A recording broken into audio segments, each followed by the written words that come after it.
हमने ये देखा जो रजिस्टर होते थे ये दो तरीके कॉम्बिनेशन इनके होते थे। पहला कौन सा होता था? सीरीज पहले, और दूसरा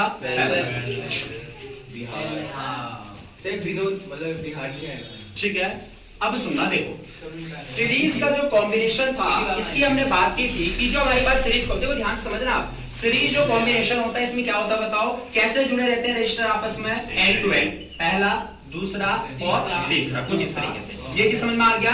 फाइनली इनको किनसे जोड़ दिया जाता है बताओ? बैटरी से इसको जोड़ दिया जाता है, कुछ इस तरीके से। ये चीज समझ में आ गया। यहाँ पे स्विच लगा दिया, ठीक है। अब सुनना देखो भाई, अब यहाँ सुनना देखो, ये जो हमने सर्किट ड्रॉ किया था इसमें पहला रेजिस्टेंस कौन सा था? R1। मैं इसलिए बता रहा हूं क्योंकि दोनों को कंपेयर करके चलेंगे, और कंपेयर करके चलेंगे तब समझना आसान होगा। और फिर लास्ट में तुमसे ये क्वेश्चन पूछूंगा मैं कि हमारे घर में जो इलेक्ट्रिक सर्किट लगाया जाता है, ये जो हमारे घर में लाइटें लगी हुई है, ये पैरेलल में लगाई जाती है कि सीरीज में लगाई जाती है? ये तब समझ में आएगा, तुक्का नहीं लगाना, ये तब समझ में आएगा जब इसको समझोगे दोनों चीज अच्छे से। एक बार बता दिया मैंने, एक आज सुनना देखो, यहाँ सुनना देखो, ये चीज समझ में आ गया R1, और ये कौन सा R2, और ये कौन सा R3। ये चीज समझ में आ गया। मैंने कहा था कि यहाँ से क्या होगा बताओ, इलेक्ट्रॉन का फ्लो यहाँ से स्टार्ट होगा और इलेक्ट्रॉन फ्लो यहाँ पहुंचेंगे, ठीक है। और यहाँ पहुंचने के साथ क्या हो जाएगा, चार्ज स्टार्ट हो जाएगा, ठीक है, मतलब करंट यहाँ से स्टार्ट हुआ। तो यहाँ से सपोज I करंट निकला, I आया यहाँ पे भी I पहुंचा, और मैंने कहा था I पहुंचा, R1 पे भी कितना जा रहा है? I जा रहा है, R2 पे भी I जा रहा है, और R3 पे भी I जा रहा है। इसके अक्रॉस कितना जा रहा था? I जा रहा था, इसके अक्रॉस I, इसके अक्रॉस I। ये जिसमें आ रहा है। अब यहाँ सुनना, सुनो भाई, यहाँ देखो, ये जो I जा रहा है R1 रजिस्टर के अक्रॉस भी कितना जा रहा है? I जा रहा है, R2 के अक्रॉस भी I, और R3 के अक्रॉस भी I। ये चीज समझ में आ गया इतना, ठीक है। अब यहाँ देखना, हमने क्या किया था, हम जानते हैं सिंपल सा फॉर्मूला होता है V equal to I into R। किसका फॉर्मूला है ये? ओम्स लॉ, ठीक है। तो ये ओम्स लॉ का फॉर्मूला है। अब यहाँ देखना, इसके लिए पहले वाले के लिए हमने कहा था, इसके लिए जो हमारे पास पोटेंशियल डिफरेंस होगा वो कितना होगा बताओ? बताओ इसमें यहाँ पे कितना हो जाएगा? इसके लिए हमने निकाला था, इसके लिए टोटल अगर निकालना चाहूँ, मुझे बताओ, अगर मैंने कहा था कि अगर मैं यहाँ से टोटल करंट निकालना चाहूँ, I निकालना चाहूँ, तो किसके बराबर होगा? I1 प्लस I2, ठीक है। अब यहाँ देखना, इसके लिए अगर V इंटू I निकालूंगा मैं, क्या हो जाएगा बताओ? I इंटू R1 प्लस, और इसके लिए क्या हो जाएगा? I into R2, I into R2 plus I into R3। मुझे बताओ ये किस तीनों को जोड़ दिया था, किसके बराबर आ रहा था? ये I के बराबर, ठीक है भाई। अब यहाँ देखना, यहाँ से क्या था, सब में I कॉमन था, ठीक है। ये क्या चला था? V into I into R चला था। अब मुझे बताओ सब में क्या कॉमन है? यहाँ पे I तो ये I और R मैंने ऐसे लिख दिया, इक्वल टू I मैंने सब में से कॉमन किया, R1 plus R2 plus R3 बचा। I से I कट गया था, यानी R इक्विवेलेंट जो रेजिस्टेंस मुझे मिला वो किसके बराबर मिला? R1 plus R2 plus R3 के बराबर मिल गया था। मुझे बताओ इतना समझ में आया? ठीक है। ये हमने देखा था कल के लेक्चर के अंदर, जहां पे हमने कहा था कि अगर तीन रजिस्टर या दो से ज्यादा रजिस्टर अगर आपस में सीरीज में जुड़े हुए होते हैं तो उनका जो इक्विवेलेंट रेजिस्टेंस आता है वो कैसा आता है? R equal to R1 plus R2 plus R3। ये चीज समझ में आ गया, ठीक है। एक बात ध्यान से सुनो, फिर बता रहा हूं भाई, न्यूमेरिकल आएंगे ना, बड़े कॉम्प्लिकेटेड न्यूमेरिकल आते हैं, तुमने देखा होगा इसमें एग्जाम में क्वेश्चन, अगर तुमने देखा होगा ये तुम्हें समझ में आएगा ना तभी न्यूमेरिकल हो पाएंगे। मैं बार-बार बता रहा हूं इसलिए इसको, ठीक है। तो इन चीजों को समझ लो, न्यूमेरिकल में तभी हाथ डाल पाओगे। अब सुनना देखो, यानी अगर सीरीज में लगे हुए हैं तो इक्विवेलेंट रेजिस्टेंस क्या होगा? R1 plus R2 plus R3। इतना समझ में आ गया, ठीक है। अब यहाँ देखना, इससे मैंने एक कंक्लूजन ये भी निकाला था, अगर मेरे पास ये सपोज 3 ओम का रेजिस्टेंस है, ये मेरे पास सपोज 4 ओम का रेजिस्टेंस है, और ये 5 ओम का है, तो मैंने कहा था जो इक्विवेलेंट रेजिस्टेंस आएगा यानी R जो आएगा वो किसके बराबर आएगा बताओ?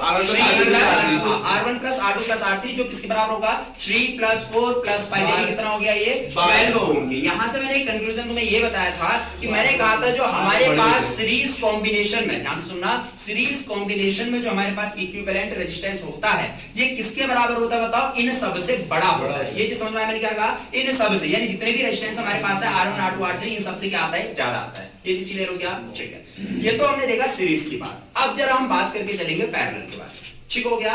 तो पैरेलल के लिए अगर मैं क्या करके चलता हूं, यहाँ पे सबसे पहले तो मुझे बता दो पैरेलल में कब होने वाले हैं लोड या फिर रेजिस्टेंस, जब क्या होगा बताओ? पैरेलल कब होता है? पैरेलल कॉम्बिनेशन जब एक से ज्यादा पाथ मिल जाता है, ब्रांच मिल जाती है, जब दो से ज्यादा पाथ मिल जाते हैं, एक से ज्यादा पाथ मिल जाता है, ठीक है। समझना, देखो मैंने क्या किया, यहां से देखो, यहां से मैंने एक बैटरी कनेक्ट किया इस तरीके से, ठीक है, ये मैंने एक बैटरी कनेक्ट किया। अब ये जो मैंने बैटरी कनेक्ट किया, समझना, ये जो मैंने बैटरी यहाँ पे कनेक्ट किया हुआ है, ठीक है, इसको मैं यहाँ पे ले गया, स्विच लगा दिया, लो मैंने स्विच ऑन भी कर दिया, ठीक है। अब मैं ऊपर को ले गया यहाँ से, ठीक है, ऊपर यहाँ ले गया। अब मुझे बताओ, अगर मैं रजिस्टर ऐसे ऐसे ऐसे ऐसे जोड़ दूं तो ये क्या बन जाएगा, सीरीज कॉम्बिनेशन बन जाएगा। लेकिन मुझे क्या चाहिए इस बार, पैरेलल चाहिए। तो मैंने क्या किया, यहाँ से यहाँ तक तो मैं लेके आया, और यहाँ पे मैंने क्या कर दिया बताओ, यहाँ से यहाँ तक मैं इसको लेके आया, और यहाँ से मैंने कर दिया इसमें पहला रजिस्टर मैंने कुछ इस तरीके से इसमें जोड़ दिया। मुझे बताओ ये चीज समझ में आ गया। फिलहाल ये जो रजिस्टर है कैसा लगा हुआ है, सीरीज में लगा हुआ है। क्यों? क्योंकि एक ही बात है, सीरीज में ही है, ठीक है।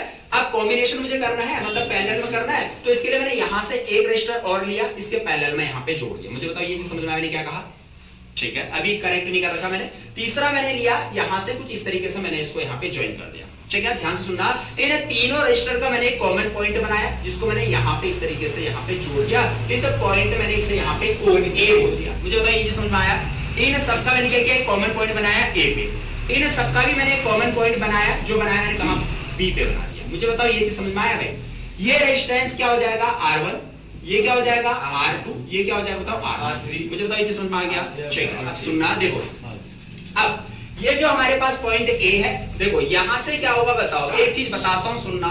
जो हमारे पास सीरीज कॉम्बिनेशन होता है, पहले एक पॉइंट सुनना, जो हमारे पास सीरीज कॉम्बिनेशन होता है, इसमें क्या सेम था बताओ, सेम क्या था इसमें, करंट हमेशा सेम था। ध्यान से सुनना, जो हमारे पास सीरीज कॉम्बिनेशन होता है, इसमें करंट हमेशा सेम होता है, ध्यान रखना। और पोटेंशियल डिफरेंस क्या होता है, अलग अलग होता है। ये समझ में आया। एक के लिए V1 V2 V3 हमने किया था कैलकुलेट, ठीक है। जबकि जो हमारे पास पैरेलल कॉम्बिनेशन होता है, इसमें जो करंट है ये सबके लिए अलग अलग होगा। यहाँ पे क्या था, करंट सेम था, यहाँ पे करंट सबके लिए अलग अलग होगा। क्यों होगा ये बताने चलूंगा।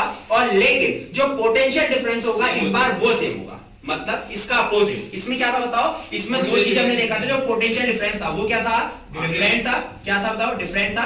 और इस वाले में जो हमारे पास करंट था ये क्या था बताओ, सेम था। ये चीज समझ में आ गया, ठीक है। इस वाले में क्या होगा, इसका अपोजिट, यानी जो पोटेंशियल डिफरेंस है वो क्या हो जाएगा बताओ, सेम हो जाएगा। और जो हमारे पास करंट है ये क्या हो जाएगा बताओ, डिफरेंट हो जाएगा। क्लियर? इतना कैसे समझ रहे, देखो स्विच मैंने ऑन किया, यहां से इलेक्ट्रॉन का फ्लो हुआ, इलेक्ट्रॉन का फ्लो कहां पहुंचेगा, पॉजिटिव टर्मिनल पे, ये कैसे, नेगेटिव टर्मिनल, ठीक हो गया। अब ये जो हमारे पास बैटरी है, ध्यान रखना, बैटरी को किससे नोट किया जाता है, बी से। स्विच को किससे नोट करते हैं, ए से, ठीक हो गया। अब सुनना, देखो जैसे इलेक्ट्रॉन यहां से यहां पहुंचेंगे, क्या होना स्टार्ट होगा, यहां से दो चीजें, पहला क्या होगा, करंट, और दूसरा पोटेंशियल डिफरेंस, ठीक हो गया। इतना सुनना, करंट यहां से फ्लो होना स्टार्ट हुआ, करंट यहां से गया, सपोज आई करंट यहां से निकला, यहां पे भी आई होगा, यहां पे भी आई होगा। लेकिन जैसे ही करंट यहां पहुंचा, इसने देखा यहां से तो तीन रास्ते आ रहे हैं, ठीक है, यहां से तीन रास्ते आ रहे हैं। अगर एक ही रास्ता होता तो करंट जितना इसमें जाता उतना इसमें जाता, उतना इसमें जाता। ये चीज समझ में आया। लेकिन यहां पे करंट को आते आते क्या मिल गया बताओ, तीन रास्ते मिल गए, पहला रास्ता, दूसरा रास्ता, तीसरा रास्ता, ठीक है। अब क्या होगा, ये क्या करेंगे बताओ, ऐसा तो है नहीं कि एक के पीछे एक जाएंगे, चींटी की तरह जहां को जा रही है सब वहीं को जाएंगे। ये क्या करेंगे बताओ, कोई ऊपर से चला जाएगा, कोई बीच में से, कोई नीचे से। समझ में आ रहा है, ठीक है। तो सपोज कुछ ऊपर से चले गए, ऊपर से जो गए, मैंने कहा सपोज वो चला गया कितना, I1 करंट, कितना गया बताओ, I1। नीचे जो गया, मैंने कहा सपोज चला गया नीचे कितना, I2। जो तीसरे वाले से गया, मैंने कहा सपोज चला गया कितना, I3। मुझे बताओ ये चीज समझ में, मैंने क्या कहा, ठीक है। ऊपर कितना चला गया, I1, नीचे वाले में गया I2, इसमें गया I3। क्लियर हो गया इतना, ठीक है। अब जरा सुनना, देखो इस केस में मैंने कहा जो पोटेंशियल डिफरेंस है वो क्या होगा, सेम होगा। पोटेंशियल डिफरेंस वहां पे क्या था, डिफरेंट था, इस वाले में सेम होगा। सेम कैसे होगा समझना, मैंने क्या किया, यहां से एक पोटेंशियल डिफरेंस कौन मेजर करता है, वोल्टमीटर। तो मैंने क्या किया, यहां से वोल्टमीटर एक कनेक्ट कर दिया, यहां से एक पॉइंट मैंने इसका लिया, एक पॉइंट से लिया, यहां पे मैंने वोल्टमीटर इसमें कनेक्ट कर दिया, और दूसरा मैंने यहां पे बी पे ज्वाइन कर दिया, ठीक है। अब मुझे बताओ, जो मेरे पास यहां से जब मैंने वोल्टमीटर ज्वाइन किया, ये जो मुझे यहां पे रीडिंग दिखाएगा, ये R1 के लिए भी उतना ही दिखाएगा, R2 के लिए भी, R3 के लिए। ऐसा क्यों, समझना, क्योंकि मैंने क्या कर रखा है, सबका कॉमन पॉइंट बनाया हुआ है, सबके लिए सेम दिखाएगा। अगर मैं क्या करता, इस वोल्टमीटर के जो वायर है इसको मैं कनेक्ट कर देता, अगर कहां पे, यहां पे, तो इसके लिए अलग रीडिंग दिखाता है। अगर मैं कनेक्ट करता सिर्फ इसमें, तो यहां पे अलग रीडिंग दिखाता, और इस पे करता तो यहां पे अलग रीडिंग दिखाता, तीनों पे अलग अलग। लेकिन मैंने क्या किया, तीनों को कॉमन करके मैंने क्या कर रखा है, ए और बी पे जोड़ दिया। इसका मतलब जो पोटेंशियल डिफरेंस है वो तीनों के लिए क्या होने वाला है, सेम होने वाला है। ये चीज समझ में आ गया इतना, पोटेंशियल डिफरेंस सेम होने वाला है। इसलिए मैंने कहा जो पोटेंशियल डिफरेंस होता है वो सेम होता है, और करंट जो होता है वो डिफरेंट होता है। क्यों, क्योंकि अलग अलग पॉइंट पे यहां पे जा रहे हैं। इतना क्लियर हो गया, ठीक है। अगर तुम्हें फिगर इतना समझ में आ गया, तो अब तो सिर्फ मैथमेटिकल कैलकुलेशन है, डेरिवेशन है, कैसे समझना। देखो यहां से मेरे पास I निकला था, I यहां पे I1 गया, यहां पे I2 गया, यहां पे I1 गया, ठीक है।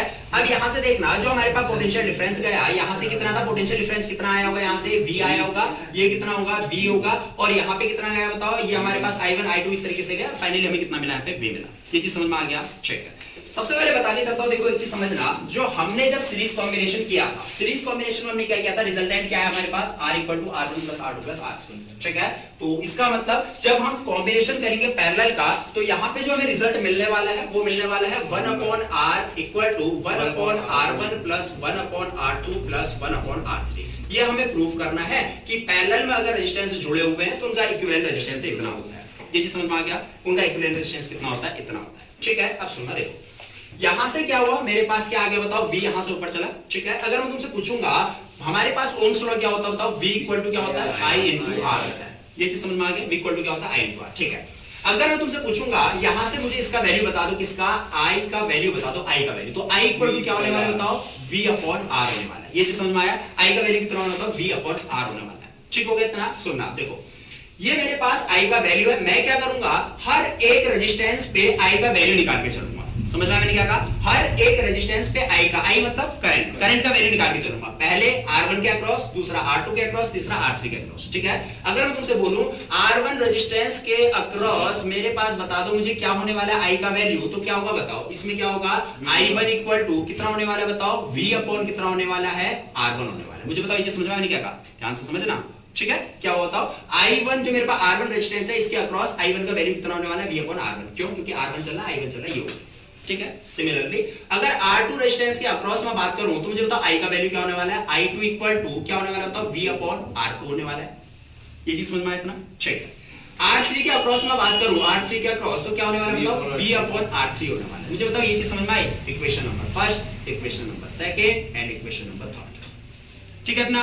सुनो अब ये जो हमारे पास किसका वैल्यू निकला बताओ, मुझे बताओ। यहां से देखो, यहां से करंट कितना आया था, I आया था, यहां से करंट I आया जो कि बढ़ गया, आधा यहां आधा यहां आधा, सपोज यहां से 100 आया, 40 यहां चला गया, 50 यहां चला गया, 10 यहां चला गया, ठीक है। ओवरऑल जो हमें इस पॉइंट में मिलने वाला है करंट, वो क्या मिलेगा बताओ, फिर से I मिलेगा। ये चीज समझ में मैंने क्या कहा, यहां पे हमें फिर से मिल रहा है I। तो इसका मतलब ये है, अगर मैं तुमसे बोलूं कि हमारे पास जो पोटेंशियल डिफरेंस, मुझे बताओ इस केस में जो पोटेंशियल डिफरेंस था वो क्या था, पोटेंशियल डिफरेंस क्या होता है इस केस में, सेम होता है पोटेंशियल डिफरेंस, ठीक है। पोटेंशियल डिफरेंस का मतलब हम जानते हैं V इक्वल टू क्या होता है, I इनटू R, जैसे मैंने पहले भी बताया, ठीक है। ये जो हमारे पास पोटेंशियल डिफरेंस है, ये क्या होने वाला है, सेम होने वाला है, सेम होने वाला है। इसका मतलब ये है कि जो मेरे पास V का वैल्यू है, जो मेरे पास पोटेंशियल डिफरेंस है, ये किसके बराबर आने वाला है बताओ, मेरे पास equation number 1 plus equation number second plus equation number third, ठीक है। इसका मतलब ये है जो पोटेंशियल डिफरेंस है ये क्या होने वाला है बताओ, V अपॉन R1, यानी मैं ये बोल दूं V इक्वल टू ये किसके बराबर होने वाला है बताओ, I1 plus I2 plus I3,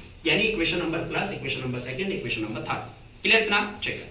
मैंने क्या किया, V ऐसे लिखा, I1 का वैल्यू कितना है बताओ, I1 का वैल्यू V अपॉन कितना है बताओ, R1 है, प्लस I2 का वैल्यू कितना है बताओ, V अपॉन R2 है, प्लस मुझे बताओ I3 का कितना बताओ, V अपॉन कितना बताओ, R3। अच्छा ये किसके, अच्छा I1 I2 I3 किसके बराबर होने वाला है एक्चुअल में, अपनी I के बराबर है, ठीक है। इतना किसके बराबर है, I के बराबर, क्लियर इतना। अब समझना, देखो I मैंने ऐसे लिखा इक्वल टू, इन सब में क्या कॉमन दिख रहा है मुझे बताओ, V कॉमन दिख रहा है, मैंने V कॉमन लिया, क्या बचा बताओ, 1 upon R1 plus 1 upon R2 plus 1 upon R3।